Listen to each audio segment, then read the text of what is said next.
Bismillahirrahmanirrahim. Assalamu alaikum, grade 6 students. Today we are going to start our next chapter, that is elements, compounds and mixtures.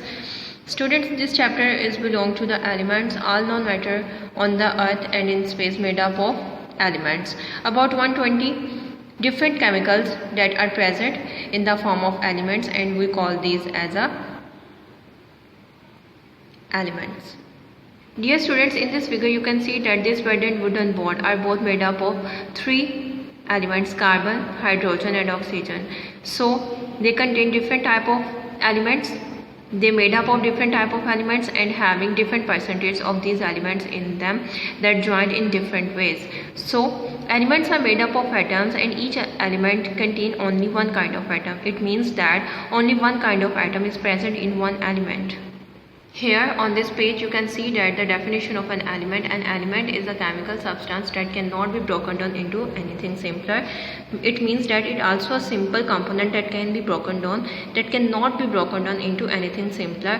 For example, carbon is an element and it is made up of only carbon atoms. So about 90 elements have been found in this nature, and these are all known as natural elements, and we can present these elements with a chemical symbol, just like carbon shows by a capital carbon. Now questions about this topic: what is element and why is carbon called an element? The answer is, the element is an chemical substance that cannot be broken down into anything simpler. This is because it is made up of only one type of atom, and the example is carbon. Second, roughly how many natural elements are there? About 90 elements. Third question, from the elements in the photographs, name 3 solid, 1 liquid and 1 gas.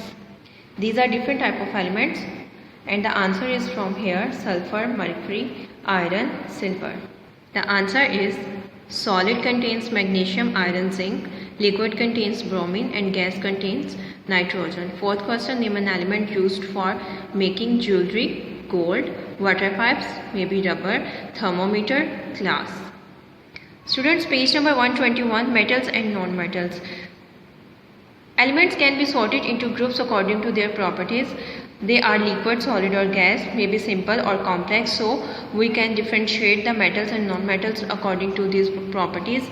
Metals are hard solids and non-metals are not hard but also contain gases that can easily be melted. Metals are dense and feel heavy. Non-metals are not dense, feel light. Shiny appearance with polished, dull appearance. A long question. Write the difference between metals and non-metals. You have to learn all the points about this topic, and you have to solve this question as a long. Now test yourself questions. What is a simplest way of classifying elements? Answer by dividing them into metals and non-metals. Second question, A part, what does malleable means? Can be easily bent. B part, name a malleable element: magnesium. What does sonorous means? Make a ringing sound when hit. And name a sonorous element: iron. Fourth question, describe method for testing whether an element is a metal or non-metal. The answer is, an easy way of checking whether an element is a metal or non-metal is to see if it conducts electricity. This is the answer of fourth question, page number 121. Our students was testing an unknown element to see if it was a metal or non-metal. The element was solid, dull in appearance, very brittle and conduct electricity. So the answer is, the element may be carbon and sulfur. Thank you.